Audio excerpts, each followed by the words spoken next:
Meanwhile, let's bring in Laura Ingraham. She is the person who runs Life Z. She's got a big radio show that starts in about an hour, and she joins us from our nation's capital. Laura Ingraham, when we're anchoring with Brian, Steve and I know if there is a joke to be had, we're just going to keep our mouth shut because he's going to say it. I wanted to steal it. I decided not to. I gave it to Brian. Well, we had no idea. We'll do this in the after the show report. But Laura, real clear, it's President Trump showed some discipline yesterday, not making things worse with the FBI investigation, keeping things on his agenda in Kentucky.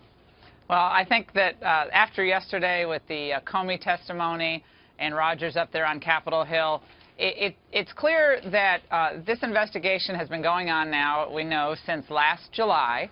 And one of the most interesting exchanges was when Congresswoman Elise Stefanik from California asked Director Comey, what is the normal protocol for reporting to the White House and to senior congressional intel leaders in the DNI about an ongoing investigation, a counter-intel investigation? And he said, he seemed slightly uncomfortable. He said, well, regularly it's quarterly. And we're just learning about this in March. Well, it would indicate that the president was aware of this investigation last fall. This was a moment in the hearing that didn't get a lot of attention. There was a writer on Conservative Treehouse who caught this yesterday.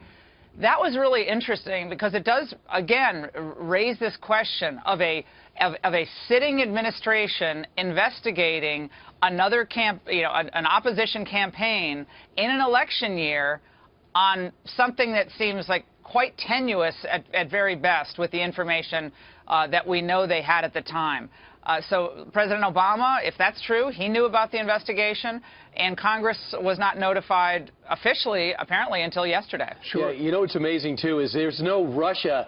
They act like President Obama was all over Russia for 8 years, and Donald Trump wants to have good relations. For 8 years, there was no problem. Remember? Mitt Romney, the 1980s called, they want their foreign policy back. And if they knew about the investigation in July and the problems they were having in their campaign and what they did with John Podesta's email in July, we didn't get sanctions until January.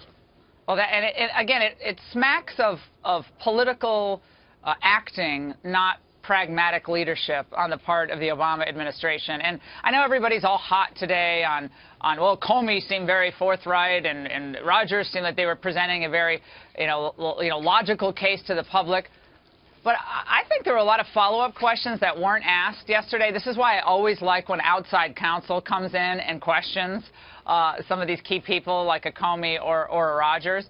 I would have liked to have had one of the folks and one of the people on the committee say, well, how do we know it wasn't one of you who unmasked the identity of one of these targets? I mean, can you say today that you weren't, you or anyone on your staff wasn't the individual who unmasked this information? Now, that's an explosive question, but don't you think we should have had that question asked? Or are they sacrosanct individuals who can never be asked any questions about possible politicization of an ongoing investigation? I would have asked that if I were on the committee. Yeah, it's something everyone is wondering. That would be an excellent question. Folks are writing in on, we're checking our email constantly throughout the show, Laura.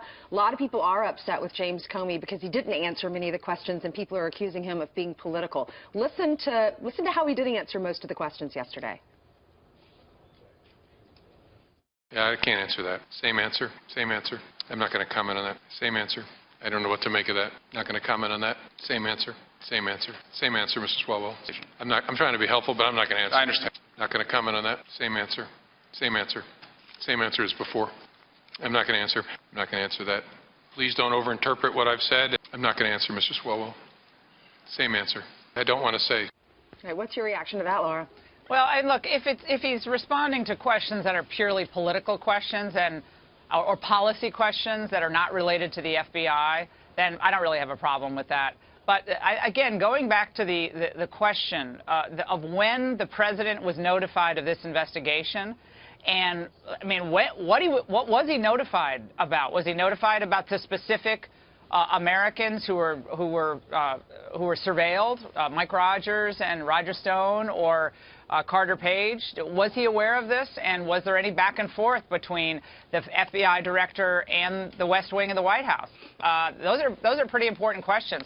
At the same time, I do think it's probably pretty wise at this point for President Trump not to tweet issues or points that are tangential or that are not factually confirmed. I think 3 weeks ago when he, or 2 weeks ago when he tweeted that comment out about Obama wiretapping, that was a mistake. He shouldn't have done that. And I think he should stay focused on the things he promised the country that he'd do, which he did last night. It was Obamacare repeal, the wall, rebuilding our economy, all those core issues that drove the electorate.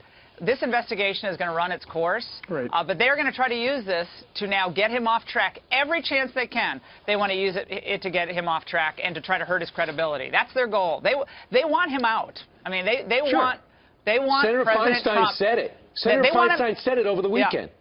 They want him to resign, or they want him to be impeached. That is what the Democrats are after. Let's be really blunt on what's going on here. This is not like playing footsie with, well, we'll give him a bad news cycle.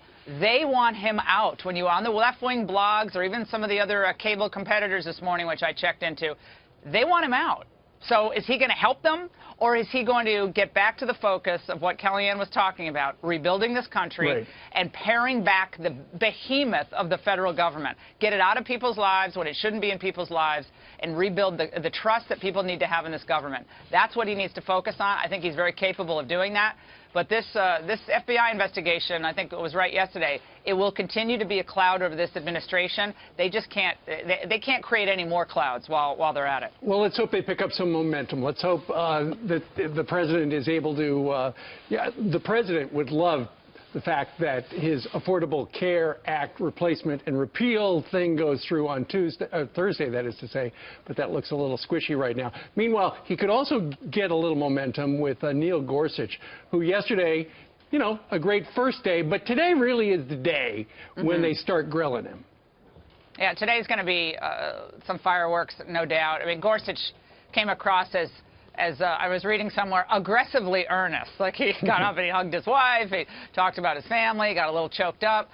He came across as very poised and kind of what you want a justice to be.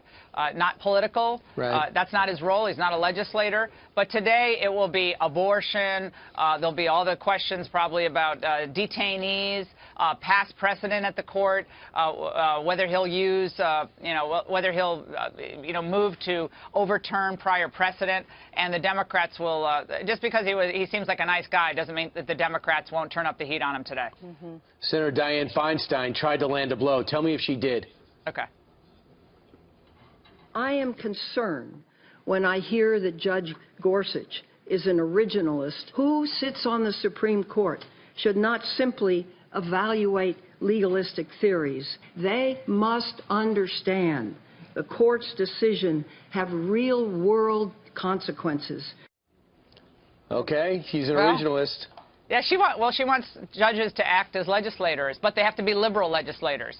What Dianne Feinstein doesn't understand is that if conservatives got on the court and decided, well, we're just going to act like Tom Cotton or we're going to be Trey Gowdy, that's not going to be good for the rule of law. It's certainly not going to be good for liberals. What's best is that the judges look at the facts, look at the law, faithfully apply the Constitution, and that's it. Yeah. If Dianne Feinstein wants to change the law, she can try to change the law. She's got to get more senators in power and try to change the law. But that's not the role of the justice. But that comment really does demonstrate the divide between those who see the role of the court as circumscribed and those who want the court to be extrajudicial actors, namely legislators. There's a long list of Democrats that supported him when he was up for the 10th Circuit Court of Appeals, and several of them are now saying they're not for him, and we'll have to see how. Let's see what happens. All right, Laura, have a great day. Thanks for dropping by. Great to see you guys.